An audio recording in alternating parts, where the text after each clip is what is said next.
Hello everybody, welcome to the Studios. My name is Magnus, and in this video I'm going to be talking about the new LEGO City train sets that LEGO just revealed recently. I basically thought I'd make a video talking about these new train sets because they actually are very interesting, and one of them actually surprised me quite a bit. So what I'm gonna do in this video is I'm basically gonna go over all of the train sets and talk about why I like about them, why I don't like about them, and at the end I'm gonna talk about a big problem that these train sets have. So stay tuned for the end of the video to see what big flaw these train sets have. But for now, we're just gonna take a look at the trains themselves. So on March 1st of this year, LEGO released the Police Train Heist set, which is a very cool and creative train set, but it did kind of make me wonder if we would get more train sets in the year. And as it turns out, we are getting more train sets this year, and in fact, we actually have 4 LEGO City trains released in 2026. That's actually kind of interesting to see. But as it stands, I'm just gonna go over the new train sets that have just been revealed.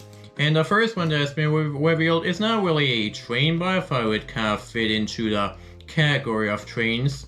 And that is the Classic Beach Tram, also known as the Classic Beach Streetcar. So this is a very interesting design for a tram. It's basically just a one-car tram or a streetcar. That's what it is. And apparently this is a tram that is running alongside the beach. So basically, the majority of the set is basically kind of like a beach build with like a dog and all that stuff.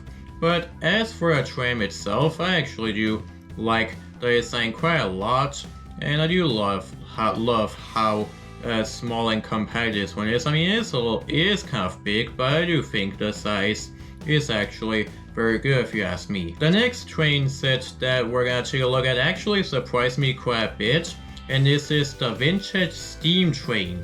So, I was not expecting LEGO to make a steam train for a city theme. We have not had a steam train in a city theme at all. So this is a first for a theme, which is actually kind of interesting. But before I take a look at that train itself, I just want to point out some other stuff. For example, I do love how the buffer is built, and I do also love the little signal that is at the platform.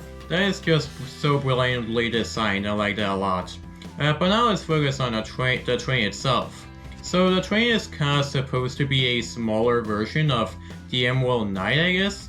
But I actually do think the size is perfect for this train. And now this train actually has a very interesting Easter egg that I actually just noticed before I even started recording this video. But on the side of the locomotive, you may notice there is a number that says 317. And only train enthusiasts will know what that is a reference to.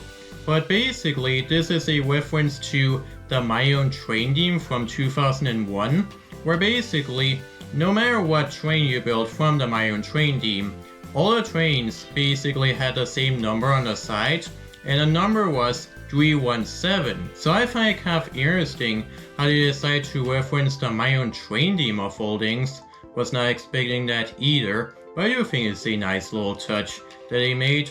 And I do think the passenger coach included in the set is kind of alright as well. Would have been cooler if it was a little bit bigger, but I actually do think the size is quite decent for what it is. And now the last train set that has been revealed is the Harbor Freight Train. Now the actual train itself is very interesting because the actual locomotive itself is a shunter engine. And I don't think we've had a shunter engine since 1991, if I'm not mistaken. Though I do actually think there was one in the Hobby Train set, maybe. But I do think it's kind of interesting how we have a shunter again. Was not expecting that either. So yeah, these new train sets have a lot of interesting surprises, if you ask me. Was not expecting a steam train or a shunter locomotive either. Kind of interesting. But now I will say this though, it is a little bit disappointing that this train only has 2 wagons. So I do actually kind of like how both of them are container wagons, even though they are basically the exact same. But now as for the other vehicles, the Telehandler looks kind of weird at the front. Not really sure if I like how that looks. But actual truck that you get is cool though, and I do love the orange flatbed that it has. So aside from a couple of small little flaws with this set, I do think this train set is very good as well. Now, I did mention at the beginning that there is one big flaw with all of these train sets, and I'm gonna talk about that right now. So the biggest flaw with these train sets is the fact that they actually don't have any motors in them.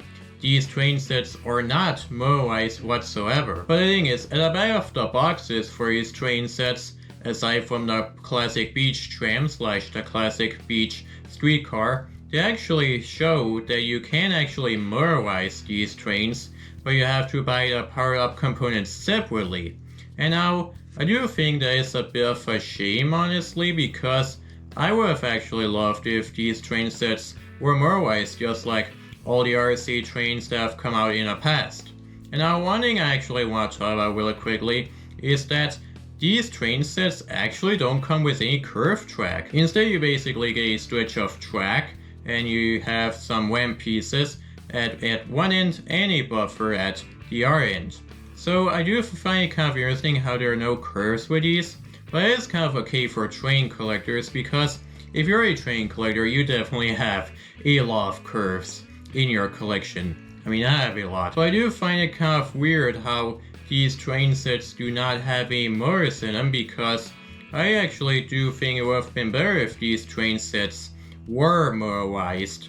And well, I guess if they were motorized, they needed curved tracks, but I just thought it would have been better if these train sets were motorized. Now I did mention that LEGO did give you the option to motorize these train sets by basically buying the components separately, but there is a bit of a problem with that though.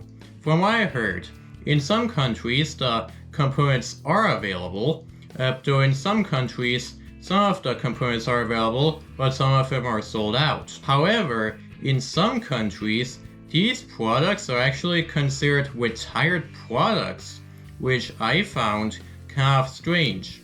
And I don't really know why LEGO would be advertising retired products at the back of boxes. I do think that's kind of strange. So I guess the best way to motorize these new train sets is just to buy an actual train set like the police train I just mentioned. So basically you have to pay a lot of money to basically motorize these train sets, which I do think is a bit of a shame. So as you guys can see, I'm not really a fan of the fact that these train sets are not motorized. I'm happy with the fact that they don't have unnecessary curved tracks, but I would have just preferred if these train sets were motorized instead of you having to buy a component separately. But anyways, that's it for this video. I just wanted to talk about the new city train sets because, like I said, some of these train sets did surprise me quite a bit. And I do think it's a bit disappointing that these train sets are not motorized whatsoever. But anyways, that's it for this video. If you like this video, make sure to leave a like, and make sure to subscribe to this YouTube, and hit that bell notification button so that you can know when I upload a new video. So now, and I'll see you next time. Bye bye.